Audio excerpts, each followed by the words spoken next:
The president speaks. Today's White House news conference was heavy on the subject of immigration at the southern border, but it also touched on voting rights and the Biden agenda's prospects in the U.S. Senate. White House correspondent Yamiche Alcindor was there, and she has our report. After 64 days in office, President Biden held his first official news conference. He began by naming a new target for COVID vaccinations. We will, by my 100th day in office, have administered 200 million shots in people's arms. That's right, 200 million shots in 100 days. I know it's ambitious, twice our original goal, but no other country in the world has even come close.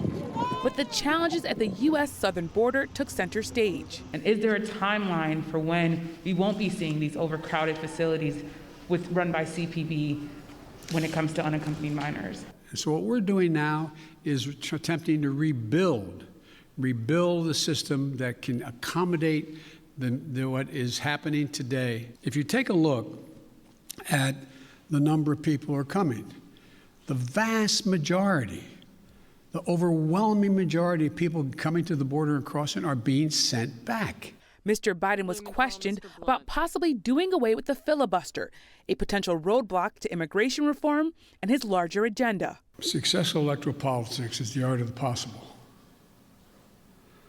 Let's figure out how we can get this done and move in the direction of significantly changing the abuse of even the filibuster rule first. It's been abused from the time it came into being by an extreme way in the last 20 years. Let's deal with the abuse first. The president also criticized efforts by Republican state legislatures to restrict voting access. What I'm worried about is how un-American this whole initiative is. It's sick. I'm convinced that we'll be able to stop this because it is the most pernicious thing. This makes Jim Crow look like Jim Eagle. I mean, this is gigantic, what they're trying to do. And it cannot be sustained. And do everything in my power, along with my friends in the House and the Senate, to keep that from becoming the law. President Biden also made news. He announced that he expects to run for re-election with Vice President Harris on the ticket. Have you decided whether you are going to run for re-election in 2024? You haven't set up a re-election campaign yet, as your predecessor had by this time. My predecessor needed to. My predecessor. Oh, God, I miss him. No, an answer is yes. My plan is to run for re-election. That's my expectation. In the wake of two recent mass shootings, the president was questioned about gun control, but he quickly pivoted to infrastructure. It's a matter of timing. As you've all observed, successful presidents, better than me, have been successful in large part because they know how to time what they're doing, order it, decide on priorities, what needs to be done. The next major initiative is, and I'll be announcing it Friday in Pittsburgh in detail, is to rebuild the infrastructure, both physical and technological infrastructure of this country. After nearly 20 years of war in Afghanistan, President Biden did not commit to withdrawing American troops by a May 1st deadline agreed to by the Trump administration. It's going to be hard to meet the May 1 deadline.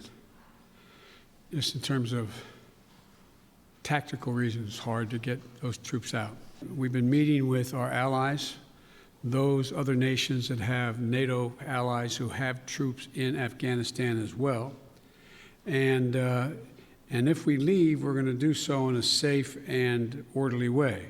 He also said he would challenge China's President Xi on human rights abuses and said former President Trump skirted that responsibility. We are going to continue in an unrelenting way to call to the attention of the world and make it clear what's happening. That's who we are.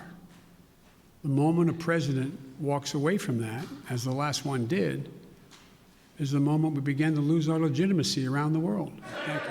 The president then departed the East Room to meet virtually with European Union leaders at the European Council Summit. And Yamiche joins me now from the White House. Hello, Yamiche. So the president, as you reported, was asked a lot about immigration today. What is his explanation for why so many migrants are now trying to enter the U.S.?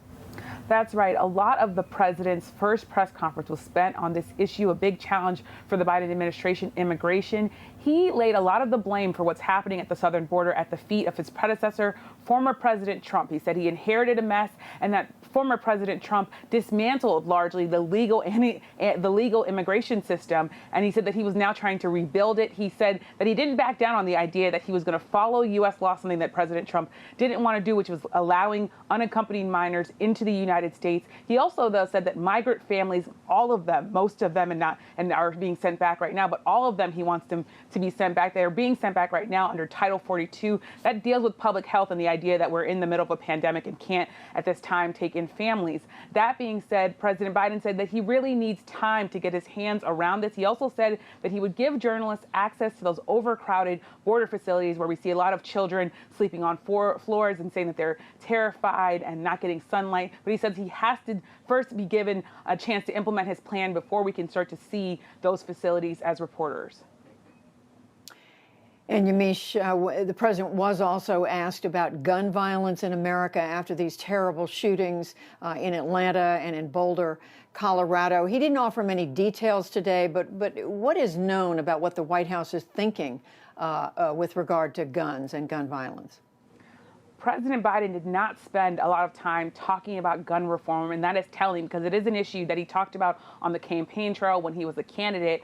He pivoted very quickly to infrastructure, talking about roads and bridges. White House officials tell me that the president and his aides are really, they're looking at a number of executive actions, including possibly requiring background checks for so-called ghost guns. These are hand-assembled firearms that right now are not registered as firearms. You're not required to have a background check to purchase these, so that's something they're looking at. But part of the reason why the president didn't talk a lot about guns today is because filibuster and the issue in the Congress is really something that would hold up a lot of gun reform and immigration reform and voting legislation. We heard the president today call GOP efforts to restrict voting rights sick. But just hours after that, Georgia passed a really telling voting bill that restricts access to voting by mail to a number of people, as well as gives more power to the state legislature there. So that tells you, in some ways, why the conversation about filibuster is so needed among Democrats and why they're still talking about it.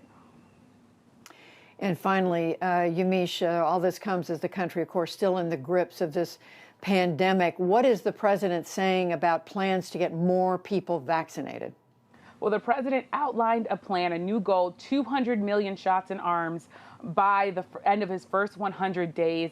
I've been talking to White House officials about this goal. I talked to Cameron Webb. He is a senior White House policy advisor on COVID equity. And he told me that there's a detailed plan that they're announcing today to invest $10 billion focused specifically on COVID equity along with this new goal. It's going to be targeting community health centers. It's also going to be targeting patients who are on dialysis, who are having kidney failure and kidney problems. And also it's going to be trying to get vaccine confidence up in places like rural communities as well as communities of color. But I have to tell you, Judy, this is really important because there's some analysis, including at the New York Times, that said African Americans, their vaccination rate is half of that of white Americans, and that gap is even bigger among Latino Americans. All right, Yamiche Alcindor reporting from the White House on the day of this first news conference for President Biden. Thank you, Yamiche.